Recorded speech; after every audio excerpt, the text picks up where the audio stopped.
Good morning, everybody. Ori Spado here. I'm the host of Stories with Ori. Now, look, folks, I know you're looking here at my guest today, and I know what you're thinking. But, as you all know, I'm known as the Hollywood fixer. One of the things, I know Hollywood very well. I've been around it for close to 50 years of my life. And one of the things that I've always enjoyed doing is helping young actors, keeping them out of trouble, teaching them the harms, ways of things in life.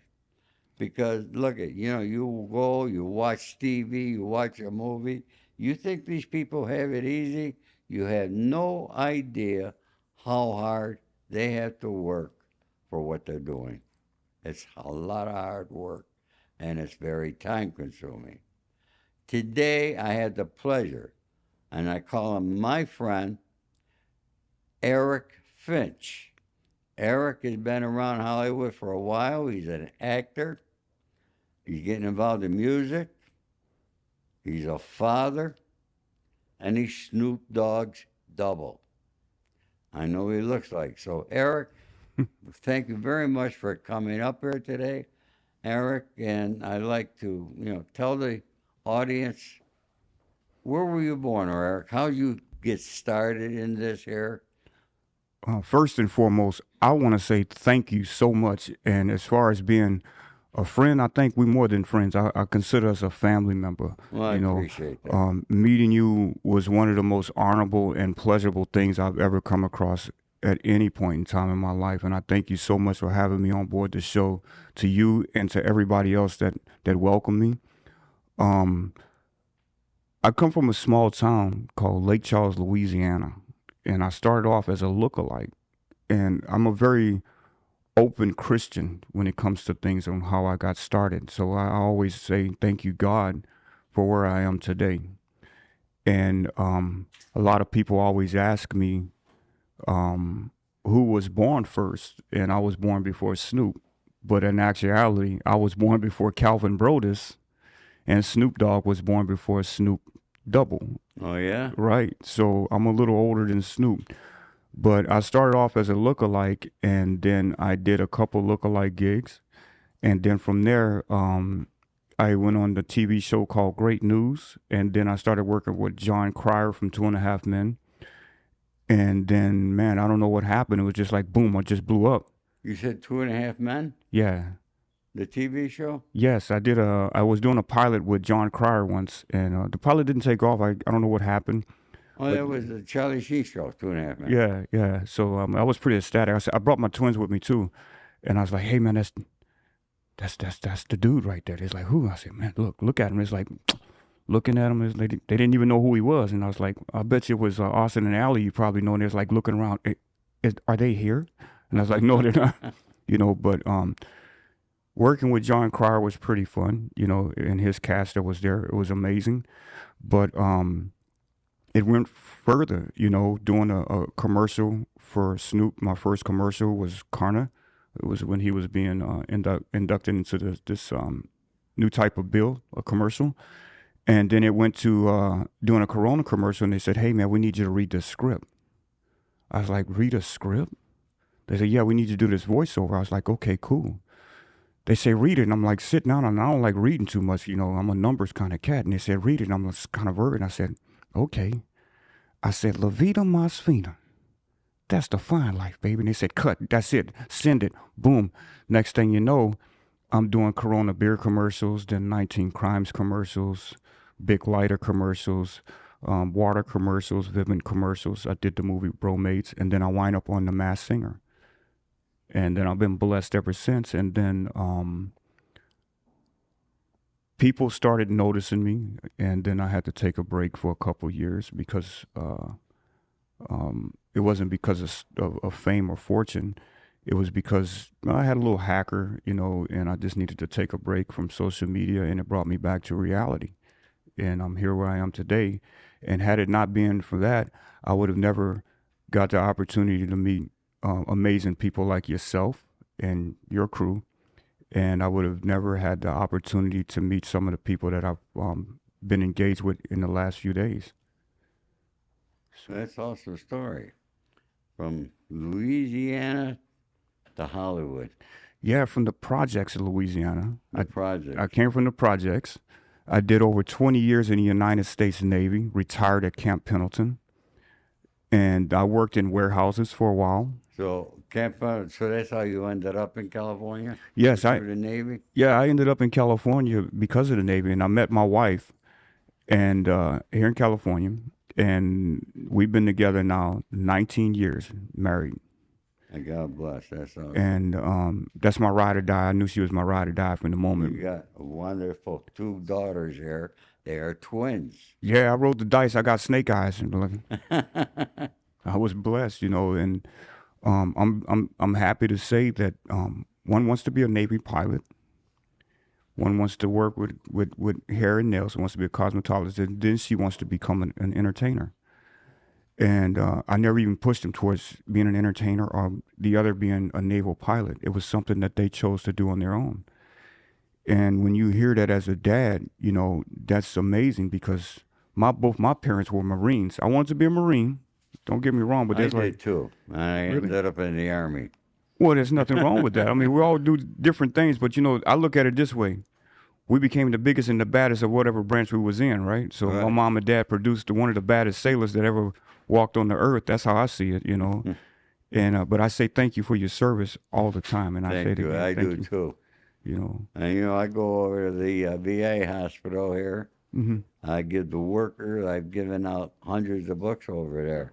really, To the real heroes are the people taking care of the veterans. yeah, But then they got they got where the homeless veterans hmm live over here on this side of Wilshire Boulevard. yeah. And I go there once in a while. They got my books in the library there, and yeah, I do what I can for the veterans. I do. I just left the Veterans Hospital yesterday to get my normal checkup. And I'm always where I always get nervous about hospitals. I don't like going over there because I always want to poke you, stick you, and everything else. And then you always meet some of those hospital professionals that never really have that type of bedside manners. But I have to go and get my normal checkup, and they say, "Oh, you're good to go," and I'm like, "Thank you, man," because you always worry. Yeah. But every time I walk in that VA hospital, a lot of people that's never served don't know that no matter how old you are and how long ago you served, that's a part of the family that you never get rid of, and you feel so comfortable around each one of them, no matter who they are, no matter where they came from.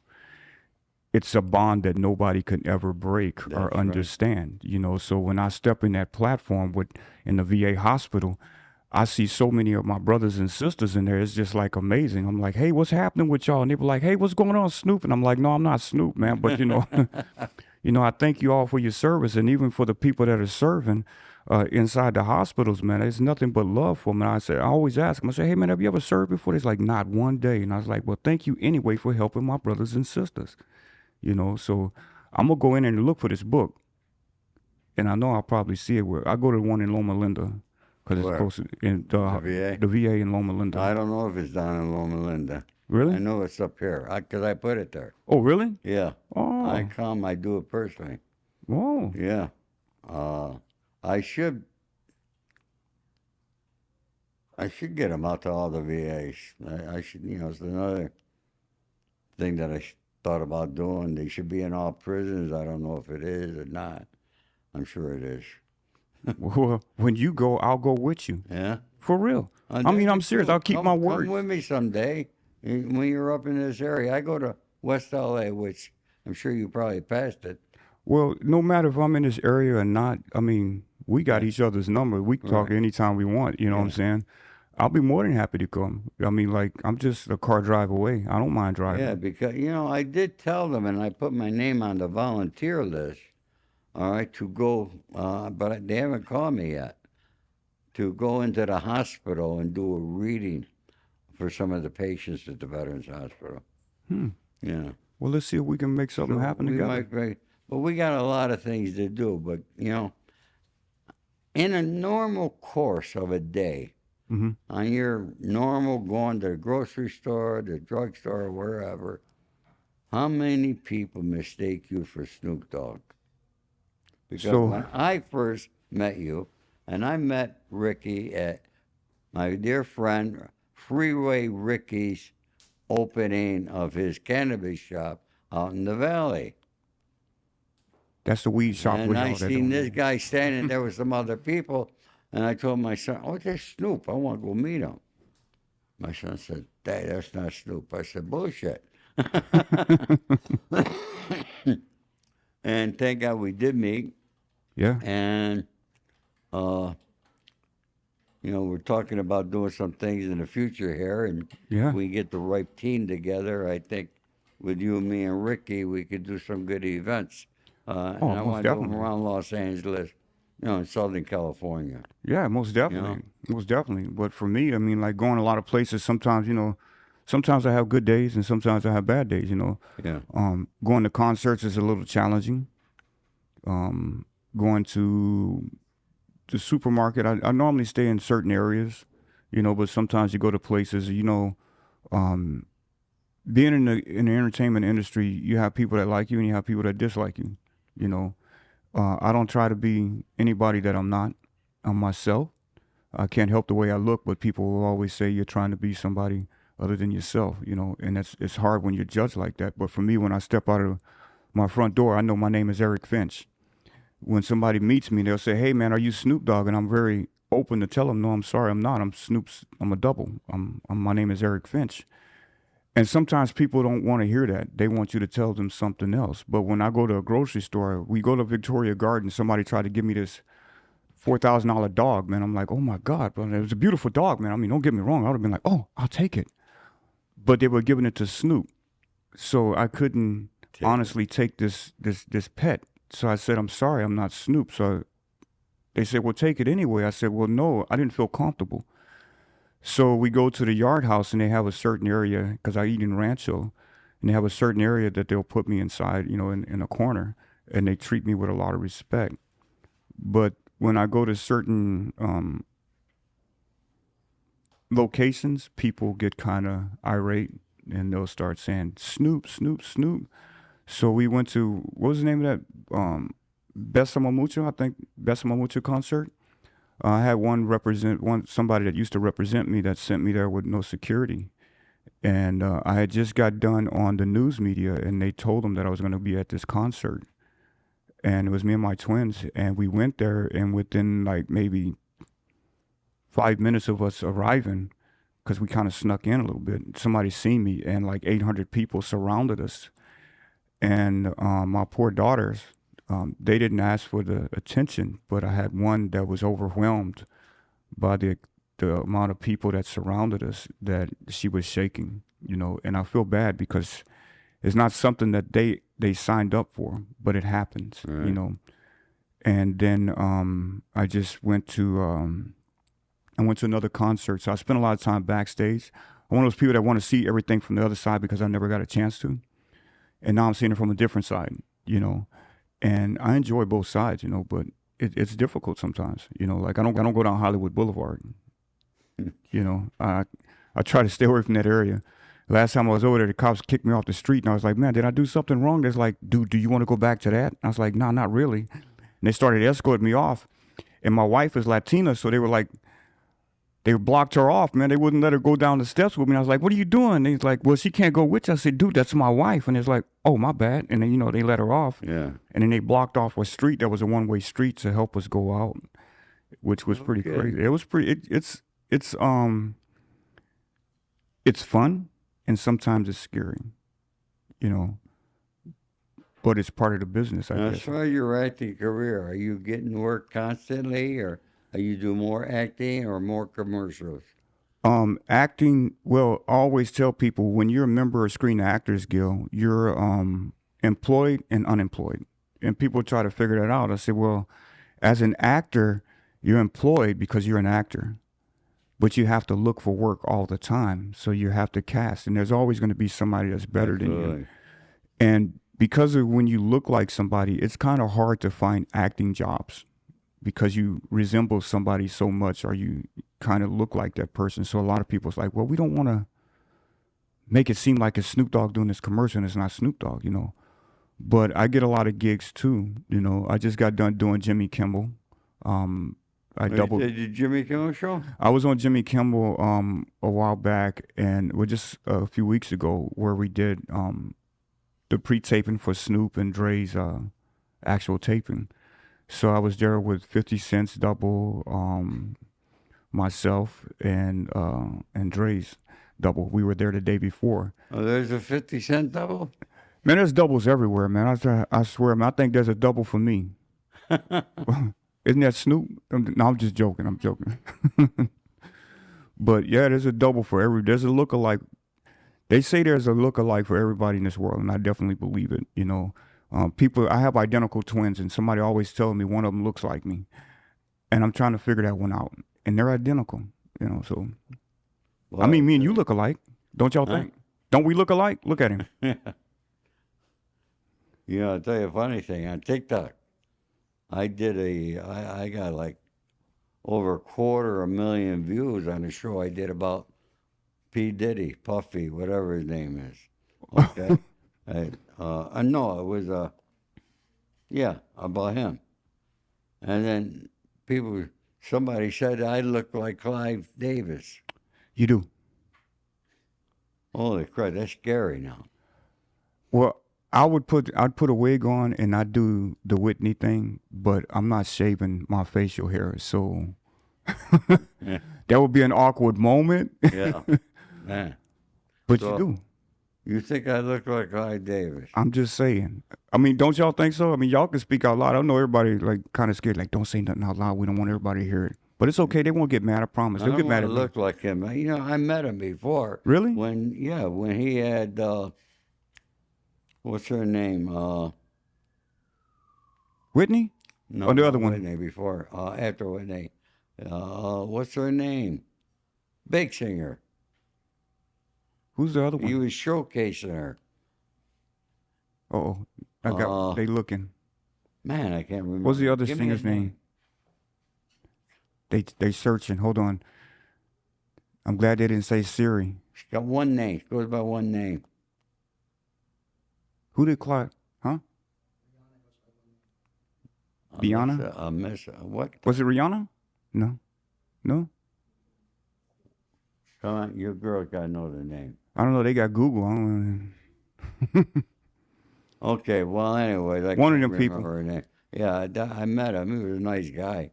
But now he's making the news all the time with it, Puffy thing, which is unfortunate. Yeah, that's one of those things, man. You know, like, to me, I believe in privacy. So when I go to events, I leave the same day. I don't know. I don't like staying the night. I know I'm going to be in an event on the 17th. I'm going to Bakersfield, and I'll be performing a couple of songs that Snoop has at an event with an up-and-coming reggaeton artist. His name is Leroy. Can you do us a favor and sing a few lyrics of one of Snoop's songs? Oh, man, it's going to be rated R. Okay. No, I'm not going to do rated R. So I normally go, money in the air as Mo feel. Grab you by your coattail, take you to the motel wholesale. Won't tell, don't tell. Baby said I don't talk dog, but she told on me, oh, well, take a picture with me. What the flick gonna do? Baby, stick to me, and I'ma stick on you. And I just go from that point on. I love my stuff. Yeah. So, thank you.